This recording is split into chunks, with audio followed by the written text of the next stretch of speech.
बिस्मिल्लाहिर्रहमानिर्रहीम। अस्सलाम वालेकुम। आप देख रहे हैं यूट्यूब। मैं हूँ आमिर खलील, अहम तरीन ख़बरों के साथ। आज तोशाखाना केस के हवाले से आज सेशन कोर्ट के अंदर भी समाअत थी, क्योंकि सेशन कोर्ट इस्लामाबाद के अंदर जज हुमायूं दिलावर के पास तो रोज़ाना की बुनियाद पर समाअत हो रही है और ट्रायल हो रहा है। उस हवाले से जो 27 जुलाई का इस्लामाबाद हाई कोर्ट का फैसला था, उसके खिलाफ सुप्रीम कोर्ट में तोशाखाना केस की अपील के लिए पीटीआई के वकला ने दरख्वास्त दायर की हुई थी, जिसकी आज 11:30 बजे समाअत थी। तो उस समाअत के दौरान जो जस्टिस याया अफरीदी की सरबराही में 3 रुकनी बेंच समाअत कर रहा था, उन्होंने ख्वाजा हारिस से कहा कि हमने आपकी उस वक्त दरख्वास्त सुनी थी और आपको कहा था कि आप हाई कोर्ट जाएं और हाई कोर्ट के फैसले के बगैर अगर उसका फैसला ना भी हो सके तो हम उसके बावजूद फैसला नहीं दे सकते, और हम आपने जो रिलीफ मांगा था वो रिलीफ हमने आपको दिया था। आपकी दरख्वास्त उस वक्त गैर मुअस्सर थी, फिर भी हमने आपकी दरख्वास्त के ऊपर समाअत की। तो ख्वाजा हारिस साहब ने जस्टिस याया अफरीदी साहब से मुकालमा किया कि क्या जस्टिस साहब ये मेरा हक नहीं है, क्या मैं उस जो आर्डर हाई कोर्ट का है उसके खिलाफ अपील नहीं कर सकता? मैंने तो अपना हक इस्तेमाल किया है।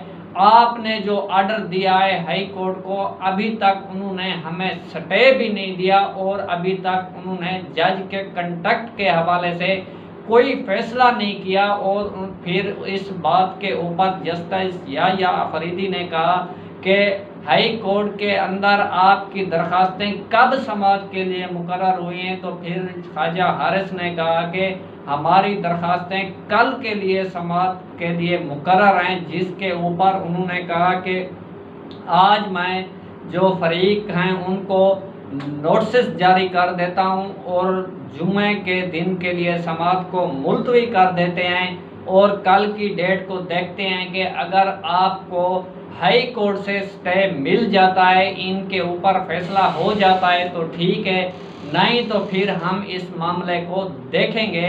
जिसके ऊपर ख्वाजा हारिस ने कहा कि आपके इन समाअत मुलतवी होने के दौरान हमारा वक्त ज़ाय हो रहा है, क्योंकि ट्रायल जारी है और जो सेशन जज हुमायूं दिलावर हैं उन्होंने फैसला दे देना है।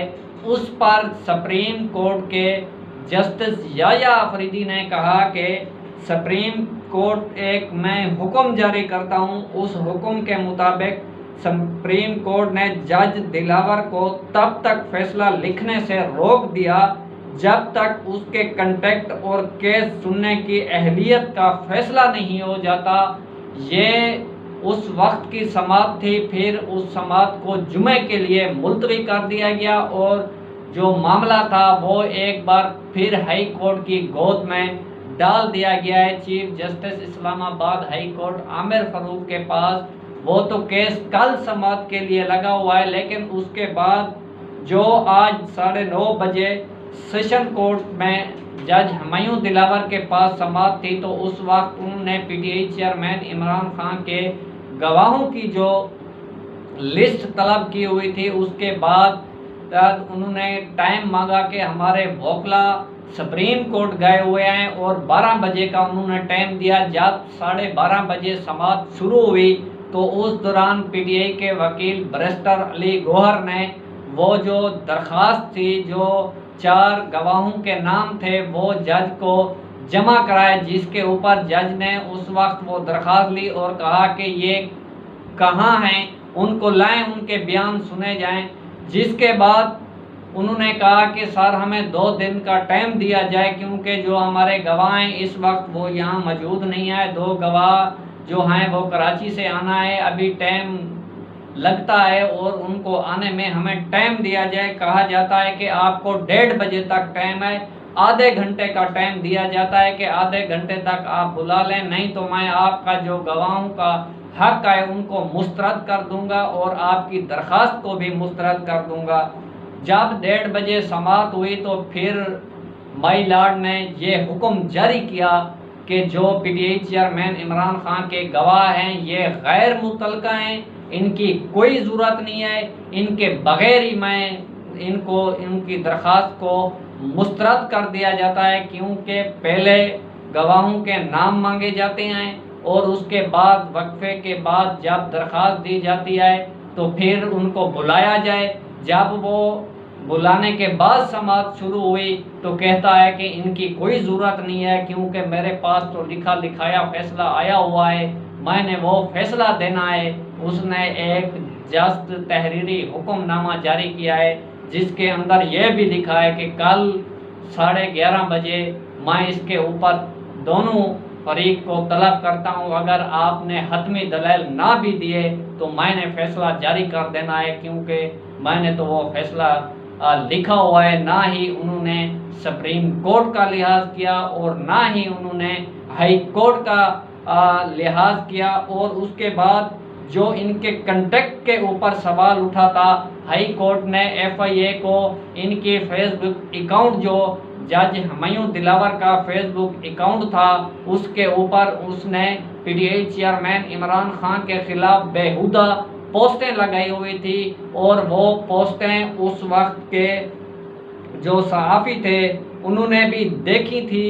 और उसके खिलाफ जब हाई कोर्ट के अंदर इस्लामाबाद में चले गए तो उन्होंने तहकीकात के लिए वो FIA को भेजी थी। आज FIA ने जो रिपोर्ट दी है वो रिपोर्ट क्या है, इससे पहले रिपोर्ट सुनने से पहले मैं अपने नाजरीन को ये बताऊं कि उस वक्त ये जो जज था इन्होंने ये बात तस्लीम की थी कि अकाउंट मेरा है, लेकिन जो पोस्टें हैं वो मैंने नहीं की। इस बात की मिसाल इस तरह से है, ये कहता है कि बीवी मेरी है लेकिन बच्चे किसी और के हैं, ये कैसे हो सकता है। 2014 से 2030 तक आप ये जो अकाउंट है वो यूज़ करते रहे हैं, आप पोस्टें करते रहे हैं और आज कहते हैं कि वो अकाउंट मेरा है।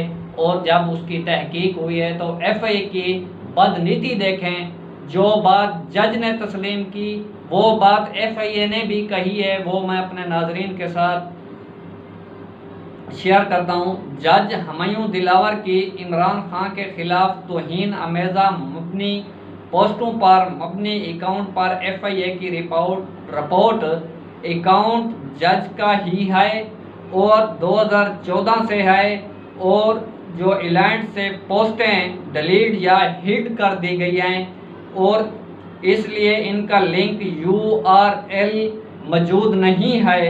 अहम बात, जज ने ये नहीं कहा कि इस अकाउंट का हैक हुआ है, जिसका मतलब है ये पोस्ट उसकी अपनी थी। उस वक्त जब जज ने तस्लीम किया तो उसने ये नहीं कहा था कि मेरा अकाउंट हैक हो गया है या किसी ने मेरे अकाउंट का पासवर्ड चेंज कर लिया है, उस वक्त ये नहीं कहा था। फेसबुक से FIA रब्ता करके पोस्ट की असलियत का पूछ सकते हैं। उस वक्त ये जज हुमायूं दिलावर ने कहा था।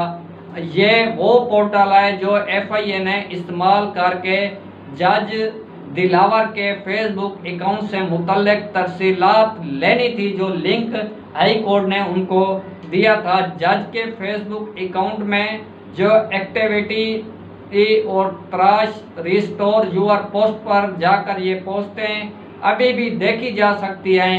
हज़ारों सोशल मीडिया सार्फिन बाशमूल सीनियर सहाफ़ियों ने वो पोस्टें देखी थी और उसके बाद इस अकाउंट पर मौजूदा पोस्टें देखी और उसका स्क्रीनशॉट और स्क्रीन रिकॉर्डिंग भी। हाई कोर्ट रिपोर्टर एसोसिएशन सदर सीनियर सहाफ़ी साकिब बशीर ने भी ये पोस्टें जज के अकाउंट पर खुद देखी और उसके बारे में ट्वीट भी किया, और जज हुमायूं दिलावर ने इस बात को तस्लीम किया था। उसके बाद आज जब FIA कहता है कि जो इसके अकाउंट है वो तो दिलावर नाम का है, लेकिन बर वक्त ये नहीं कहा जा सकता इस अकाउंट से पोस्टें की गई हैं या नहीं की गई, वो इस वक्त अकाउंट के ऊपर मौजूद नहीं है। ये FIA की रिपोर्ट है, जो FIA ये रिपोर्ट दे रहा है।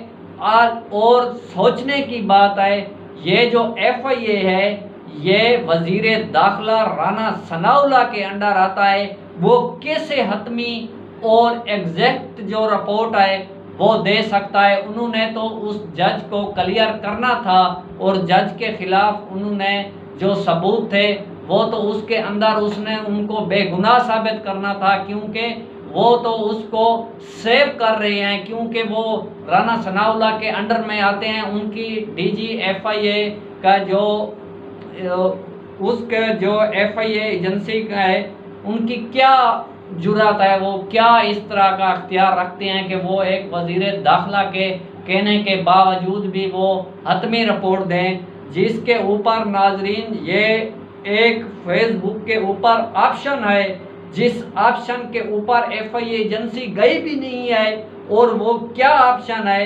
जज हुमायूं दिलावर की तस्लीम शुदा फेसबुक पोस्टों के मामले में जज को क्लियर करने पर DGFIA एजेंसी ने खुद को बहुत बड़ी मुसीबत में फंसा लिया है। DGFIA फेसबुक पोर्टल से इंफॉर्मेशन लिए बगैर जज को क्लियर करके मिसकंडक्ट के मुर्तकब हो चुके हैं। इनके खिलाफ तादीबी कार्रवाई निश्चित दीवार है, जो कि फेसबुक के ऊपर लॉ इन्फोर्समेंट ऑनलाइन रिक्वेस्ट का एक ऑप्शन है, जिसके अंदर आप जाकर वो उनको रिक्वेस्ट कर सकते हैं कि जो इनकी पोस्टें थी, जो इनके तरफ से की गई थी, उनको वापस वो जो आप रिक्वेस्ट करेंगे इस ऑप्शन के ऊपर जाकर, तो वो आपको उनकी तमाम रिपोर्ट्स, उनके पोस्टें की तमाम रिपोर्ट्स वो आपको दे देंगे। FIA ने वो जो लॉ इन्फोर्समेंट जो रिक्वेस्ट ऑप्शन है उसको इस्तेमाल भी नहीं किया, ऐसे कह दिया कि ये अकाउंट जज का है, लेकिन उसके ऊपर इस वक्त पोस्टें मौजूद नहीं है। ये जो कंटेक्ट था, इसके कंटेक्ट के ऊपर हाई कोर्ट के अंदर एक दरख्वास्त दायर की गई थी और इसकी अहलियत के ऊपर सवाल उठाया गया था। वो ये था इसकी अहलियत, जो आज इसको FIA ने बचाने के लिए ये एक jelly report Islamabad high court के अंदर जमा कराई है। वो बात वही है, अकाउंट था इसका है, लेकिन पोस्टें इसकी नहीं है। बात वही की वही है, बीवी इसकी है, बच्चे किसी और के हैं। इसकी मिसाल इस तरह से हो सकती है। जब इस बात से कुछ ना मिला तो उसके बाद कल भी समाप्त होनी है, लेकिन वो जो हाई कोर्ट के अंदर होनी है, देखते हैं उसके अंदर क्या फैसला होता है और क्या इसके ट्रायल का स्टे मिलता है या नहीं मिलता। उसके बाद जुमे के रोज़ फिर सुप्रीम कोर्ट में भी होनी है, लेकिन ये बहुत बड़ा इशू नहीं है, क्योंकि जब तक ऊपर से फैसला नहीं हो जाता तब तक ये ट्रायल रुका हुआ है, क्योंकि वो तो सुप्रीम कोर्ट का आर्डर है। उसके बाद जब यहाँ से कुछ ना मिला तो आज इलेक्शन कमीशन ने एक और नोटिस जारी किया PTI चेयरमैन इमरान खान को 4 अगस्त को ज़ाती हैसियत में तलब किया, क्योंकि आपने बिल वक्त इंट्रा पार्टी इलेक्शन नहीं कराया। आपसे भले का निशान वापस लिया जा सकता है, आपको भले के निशान के लिए नाअहल करार दिया जा सकता है, क्योंकि इलेक्शन कमीशन किस जगह से ऑर्डर ले रहा है। जब इधर से कुछ नहीं बना तो अब दूसरी तरफ चले गए। इस वक्त पाकिस्तान के अंदर जितने भी जमातें हैं, किसी ने भी आज तक इंट्रा पार्टी का जो इलेक्शन है वो नहीं कराया, उनको नोटिस नहीं जारी किए गए। इंट्रा पार्टी इलेक्शन क्या होता है? वो बैठकर कोर कमेटी की मीटिंग होती है, उसके अंदर डिसाइड किया जाता है, बिला मुकाबला भी मुंतखब हो जाते हैं। ये कोई अहम बात तो नहीं है जिसके ऊपर PTI चेयरमैन इमरान खान को नोटिस जारी किया गया है और परेशानी के अंदर मुब्तला करने के ये तरीके हैं, और ये एक ट्रैप चलाया जा रहा है जो कि इस वक्त सियासी और मुआशी बहरान के बाद अब आईनी और कानूनी रास्ता है वो आखिरी हिचकियाँ ले रहा है, और इस वक्त इन्होंने मुल्क को इस दिहाई के ऊपर पहुंचा दिया है जो कि गरीब आवाम के ऊपर इन्होंने जो पेट्रोल और डीजल का बम गिराया है और बिजली का बम गिराया है, आटा चीनी का बम गिराया है और गरीब को जीने खुदकशी करने पर मजबूर कर दिया है। एक दिन के अंदर जो पिछले 7 दिन से मुसलसल कानून साजियाँ और बिल पास किए जा रहे हैं अदालतों के अंदर, एक दिन के अंदर 28 और दूसरे दिन के अंदर 29 और तीसरे दिन के अंदर 20 और आज के दिन 7 बिल पास किए गए। टोटल 58 बिल जो कि इस वक्त मेरी इतलात के मुताबिक असम्बली के अंदर पास किए गए हैं। इतने जल्दबाजी के अंदर तमाम काम किए जा रहे हैं, लेकिन जो ट्रैप इमरान खान के ख़िलाफ़ आज से पिछले 14 माह से लेकर आज तक खेला गया, लेकिन पीटीआई चेयरमैन इमरान खान इनके किसी ट्रैप में भी नहीं आया। ये आखिरी ट्रैप है जो पीटीआई चेयरमैन इमरान खान के साथ खेला जा रहा है। इंशाअल्लाह नाजरीन आप देखेंगे इस ट्रैप के अंदर भी पीटीआई चेयरमैन इमरान खान कामयाब होंगे और जीत पीटीआई चेयरमैन इमरान खान की होगी, हार इनका मुकद्दर होगा। कल देखते हैं नाजरीन इन 2 केसेस के अंदर जो भी तफसील होगी अपने नाजरीन के साथ शेयर करेंगे। आज की अपडेट यहाँ तक थी। अगर हमारी वीडियो आपको अच्छी लगे तो हमारी वीडियो को लाइक और शेयर करें, साथ हमारे यूट्यूब चैनल को सब्सक्राइब करें और हमारी आने वाली वीडियो का इंतज़ार करें। अल्लाह आपका हामी और नासिर।